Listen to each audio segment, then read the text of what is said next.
Of all the paranormal entities within the vast array of Native American culture and legend, there are few that inspire dread like the Skinwalker.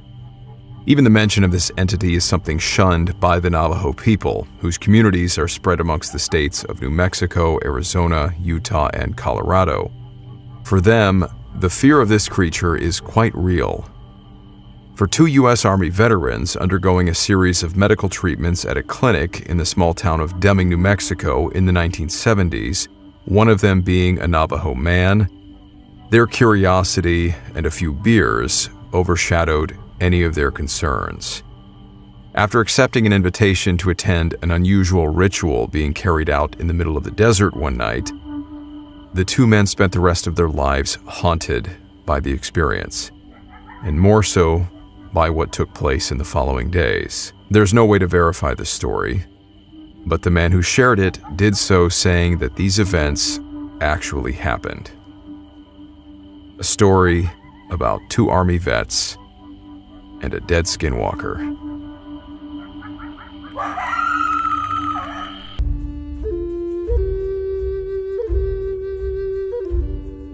This story was submitted to paranormal researchers Gary and Wendy Swanson and can be found in the pages of their book, Skinwalkers, Shapeshifters, and Native American Curses. It was written by a U.S. Army veteran who signed the letter with the initials TS. For the sake of simplicity, we'll refer to this unknown veteran by the name of Thomas. For well over 30 years, a story had been weighing on Thomas's mind. However, he was hesitant to share this tale with others. Thomas's story, despite his military background and service in the Vietnam War, was far from what you'd expect to hear from someone with his combat experience.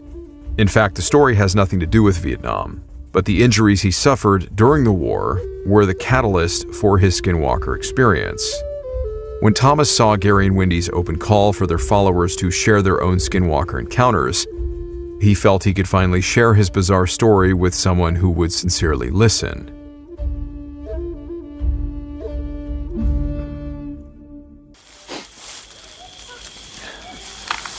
Oh, hold up. What's up? Something moving. Over there by the river. All right, weapons up. Let's check it out. The series of events leading up to Thomas's encounter in the 1970s would begin during his overseas deployment to Vietnam. According to Thomas, who felt he was still under obligation not to disclose any specific details, his Army unit was, around that time, deployed on a covert assignment. Considering the timeline, it is possible that Thomas was serving alongside other special operations forces in the jungles of Laos or Cambodia during the cross-border conflicts in Vietnam. But again, the specific details of his service were omitted. What we do know is that while operating in an undisclosed country, his team was hit by some kind of chemical weapons attack by enemy forces.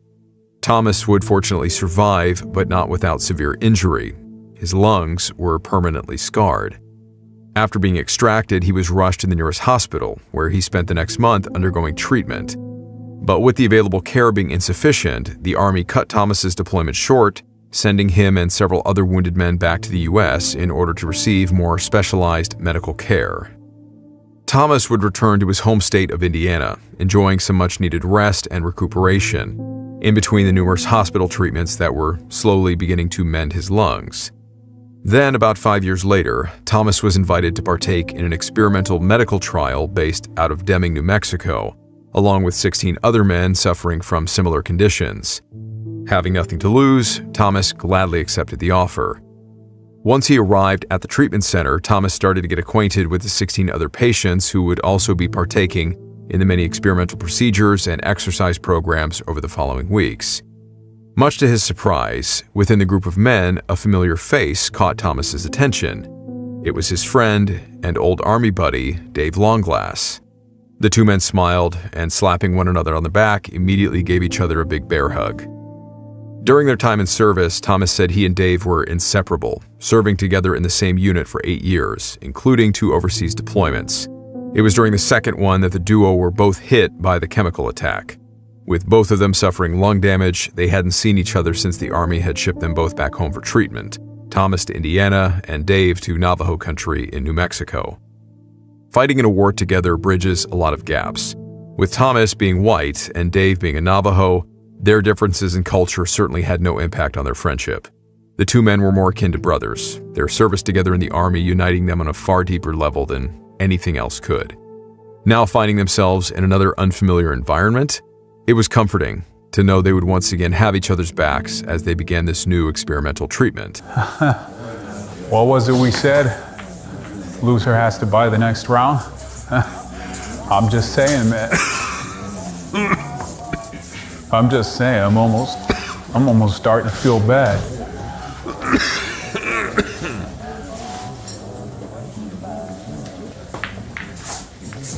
Yeah, crap. Well. You cleaned everybody out at the card table, but looks like I might finally have the upper hand. Maybe I can finally win my money back. Yeah, thanks again. I think all those paychecks you guys lost to put the down payment on my house. Too bad I seem to spend more time at the damned VA hospital. Oh man, the wait times are insane. I'm not even sure why they flew us back here. But, hey, Tommy, I'm glad you're here for this whole treatment thing. Misery loves company, right? Me, you, against the VA? Some reason I feel like we'd have better luck against the NVA. All right, I'm a man of my word. What are we drinking? Another beer for me. Thanks. Hey, Rick, is that you, man? Are you sitting by yourself?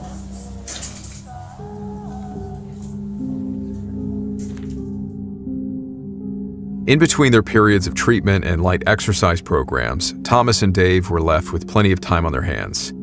With their evenings free and 5 years of lost time to catch up on, they bounced around Deming's local bars and pool halls, swapping stories from their time in the Army and everything else that had happened since they'd been separated. It was during one of these nighttime outings that they bumped into Rick, an old high school friend of Dave's and a fellow Navajo who worked at a local car dealership. All three of them became fast friends, and Rick became a regular fixture on the two men's nightly excursions, the men bonding over beers and a few games of pool. However, during one night of particularly heavy partying, Rick's typical upbeat demeanor was replaced by something more sullen and pensive. It was as if he had something weighing heavily on his mind, though he wasn't sure how to go about expressing it. After much prodding by Thomas and Dave, Rick nervously looked around the bar before quietly telling the two men to follow him outside. The two soldiers, more than a little inebriated by now, eagerly followed, completely oblivious to the very bizarre turn that the evening was about to take. Once outside and clearly wanting to be out of earshot of everyone else inside the bar, Rick looked at his two friends and presented them with an intriguing, albeit very unusual opportunity. Somewhere out in the barren New Mexico desert that night, a meeting was going to take place. A gathering of men Rick only referred to as shapeshifters. Sober enough to acknowledge that this was a rather strange thing to be talking about, Thomas said he remained silent, not entirely sure what to make of the whole interaction and Rick's bizarre proposal. He sensed that Dave, however, was actually excited at the prospect of attending one of these ritualistic meetings. He started talking in a low voice about how his relatives would speak of shape-shifting witches involved in various forms of black magic. While clearly aware that the subject was taboo in Navajo culture, Dave, feeling much looser after a few drinks, couldn't help but to submit to his own curiosity regarding this darker side of his people's history. With the collective enthusiasm of both Dave and Rick egging him on, Thomas soon agreed to join the men in attending this mysterious gathering, albeit still a bit apprehensive. After all, while Rick and Dave were distinctly indigenous in their physical appearance, the same couldn't be said for Thomas. At this, Rick laughed, assuring him that all the other men in attendance would likely be much drunker than they were. That, combined with the cover of darkness and Thomas's quote-unquote dark enough features, Rick said it would be enough to pass Thomas off as one of their own. So, all three of them agreed to go. Shaking hands, Rick then got serious for a moment and made the two men solemnly swear to never reveal the details of what they were about to witness. After Thomas and Dave agreed, they piled into Rick's truck and drove off into the barren expanse of the New Mexico desert.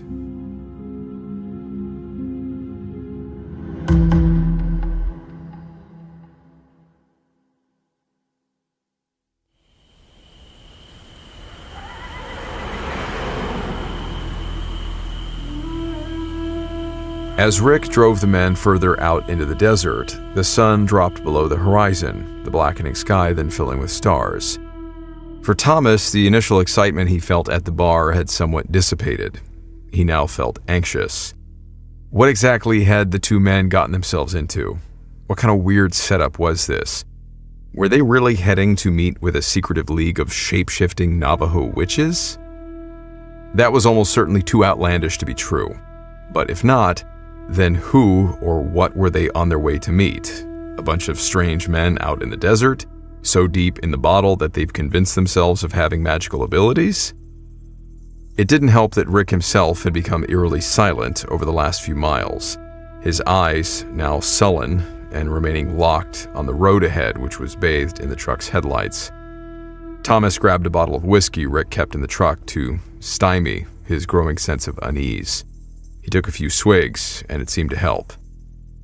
After what must have been at least a 30-mile drive into the middle of nowhere, the paved road they were on gave way onto a dirt trail. It didn't look very worn, like it was hardly ever driven on. There was a dullish red glow in the distance, a bonfire. Thomas knew they must be getting close. Still a short distance away from the bonfire, Rick was flagged down by one of the secretive group's members holding a flashlight. Rick then pulled his truck alongside several other vehicles in a sort of parking area. After exiting their vehicle, Rick, Dave, and Thomas began walking towards the nearby bonfire before being approached by the same Navajo man with the flashlight. Thomas couldn't help but notice that the man was armed, cradling a shotgun as he shined his light across their faces. Recognizing Rick, he nodded and told the men to proceed towards the fire. After a short walk, the trio arrived to find a sizable group of Navajo men surrounding a roaring bonfire, all of them drinking, talking, and laughing amongst themselves. It wasn't entirely unlike anything the two soldiers had experienced during their own get-togethers, which put them a little more at ease in the unfamiliar environment. That was until two other Navajo men, both of them carrying guns, approached Dave and Thomas and started asking them a series of questions. Who were they? How did they know Rick? What were they doing there?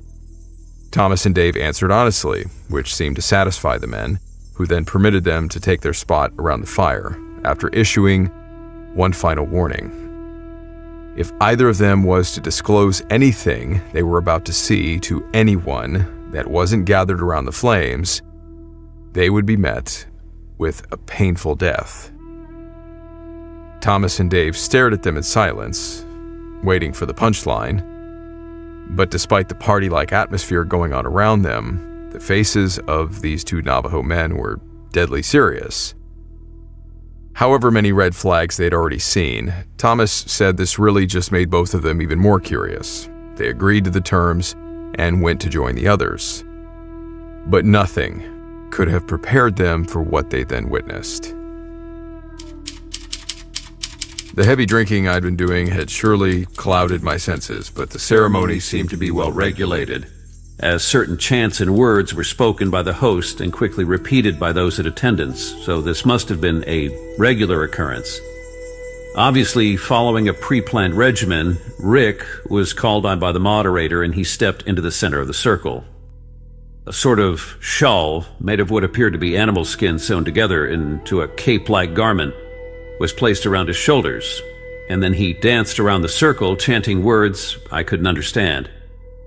Rick had explained that their tribe's traditional guardians of the spiritual world were witches called Ye Naldloshi, which I have since researched to see that they are as much evil witches as they are protectors. I found it hard to understand how the people who must attend these ceremonies can accept or understand all of the significance and mysticism contained within all the chants and dancing. Right in the middle of a major part of chanting by all the participants, Rick threw some sort of powder into the large fire, which exploded into a huge cloud of smoke. And suddenly there was a large 7-foot creature standing there that looked like a giant feather-covered praying mantis with a wolfish face. And Rick had disappeared. Both Dave and I looked at each other, jaws wide open, and in total bewilderment. Neither of us could speak. We sat for several minutes, watching this creature wildly dancing to the sound of the drums being beaten in rhythm by the attendees, and the scrawny beast came up close to each person around the circle. Neither Dave nor I could see any remote resemblance between this scraggly being and our lost friend Rick.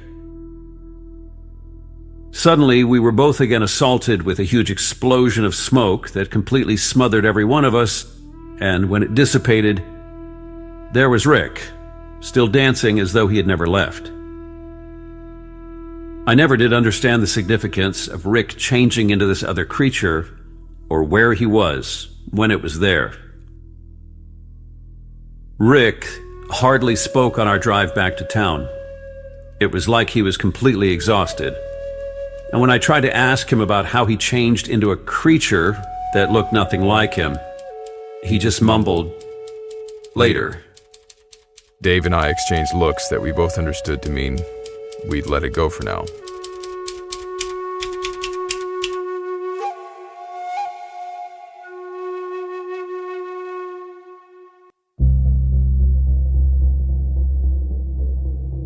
The following day, their heads still spinning from the combination of all the drinking and bearing witness to literal supernatural events, Dave and Thomas found themselves, there's no other word for it, dumbfounded.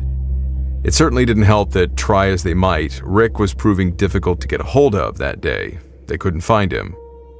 Sitting down at a local restaurant, the two men recounted the previous night's events, wondering if perhaps what they saw was merely the result of having too much to drink, some kind of shared hallucination, or maybe they had put something in our drinks, kind of thing. But as much as they tried to rationalize what they saw, they just couldn't make sense of it. Thomas in particular said he found himself in the dark, being completely unfamiliar with these shape-shifting witches that the Navajo appeared to be well acquainted with.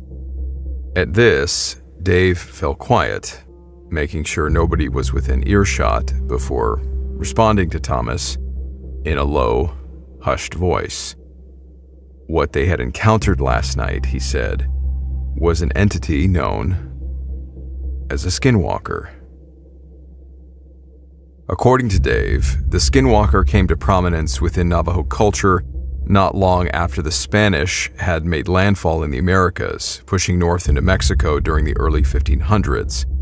In order to supplement their many labor efforts, bands of Spanish soldiers were dispatched into the deserts of what is now the southern United States.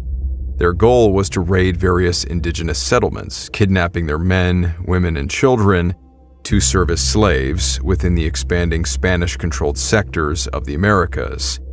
Dave explained that in order to defend the native peoples of the desert, namely the Navajo, the gods granted select witches and spiritual beings an incredible supernatural gift: the ability to change from their human form into nearly any animal at home in their environment, such as birds, deer, coyotes, or wolves. With their uncanny shape-shifting abilities, these witches would be able to infiltrate Spanish encampments and observe troop movements completely undetected. After gathering information, the Skinwalkers would then return to their villages, giving their people plenty of advanced warning of coming attacks or slave raids. A Skinwalker's role in defending the Navajo people wasn't limited to reconnaissance, however. While in their animal form, the witches could attack and kill as they saw fit, tearing into their enemies with their claws and razor-sharp teeth like any other bloodthirsty predator. Over the course of many years, the threat posed by the Spanish slavers began to wane, the Navajo people, at least for the time being, once again living in relative security. However, the witches chosen to carry these shape-shifting abilities remained. and without an enemy to fight, they began to turn on the people who they were supposed to defend. The Skinwalkers were now using their powers for selfish and nefarious reasons, deceiving and even murdering their fellow Navajo in pursuit of personal gain. To even speak of the Skinwalker with those not of Navajo blood was highly discouraged, for fear of spreading the witch's murderous influence beyond the reach of the desert. And so, the once heroic figures in Navajo lore were now among its most feared and despised, a band of killers mad with power and tainted by corruption. And now, it was apparent to Thomas and Dave that their friend Rick was one of them.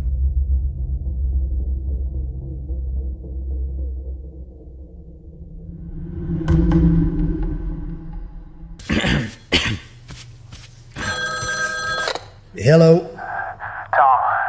Thomas, Dave. Hey, what's going on, brother? Oh man, I don't know what to do, man. Well, man. I don't okay. know. Hey, slow down. You okay? No, this is bad. What's going on, man? It's Rick. You found him? It's Rick, man. What about him? He's dead, man. What? Rick is dead. That's all right. Just Oh no. I'm coming over.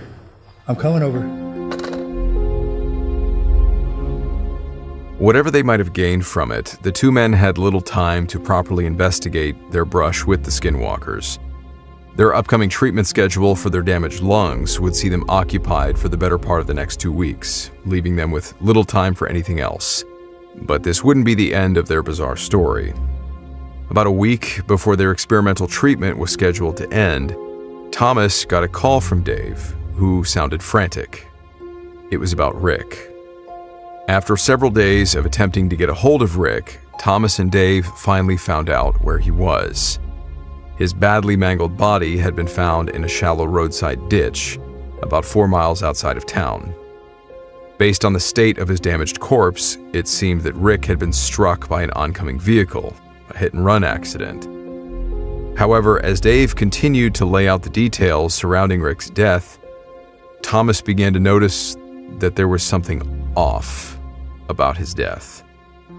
The stretch of road where Rick was found was frequently traveled by motorists and law enforcement patrols. If anyone had been struck by an oncoming vehicle, then it certainly would have been reported by passing motorists, even if the guilty party fled the scene. However, nothing about a man being struck by a car had been reported in the days leading up to the discovery of Rick's body. What was reported and verified by 2 other motorists was a deer being struck and killed by a passing car. Responding to the scene of the incident, a patrolman was able to locate the body of the deer, dragging it off the road and then rolling it into the ravine that ran alongside it. It was 2 days after this report was made that Rick's body would be found, in approximately the same location that the policeman reportedly disposed of the deer's remains. Strange as it was, Thomas couldn't help but wonder if that deer was actually Rick, his body somehow changing back after he died in animal form. Despite Thomas's insistence, Dave had had enough and flatly refused to dig any deeper into the incident. If Dave wasn't previously convinced about the supernatural powers of these beings, he certainly was now, and under the Navajo Code, he didn't want to draw their attention by discussing the matter. Thomas thought about it and likewise agreed to drop it and leave the subject alone. By the time Thomas wrote his letter, in the 30 years since their encounter with the Skinwalker, Dave had passed away. Despite knowing it was taboo, and that he had sworn not to mention it, Thomas said that after all that time, he just felt that he had to share the experience with somebody. Regardless of what we think about the existence of such creatures, until this very day, the Navajo people do continue to live their lives in fear of these evil beings. In Thomas's story, he wouldn't be the first person, let alone the only soldier, to report seeing something strange and unexplained in the deserts of New Mexico.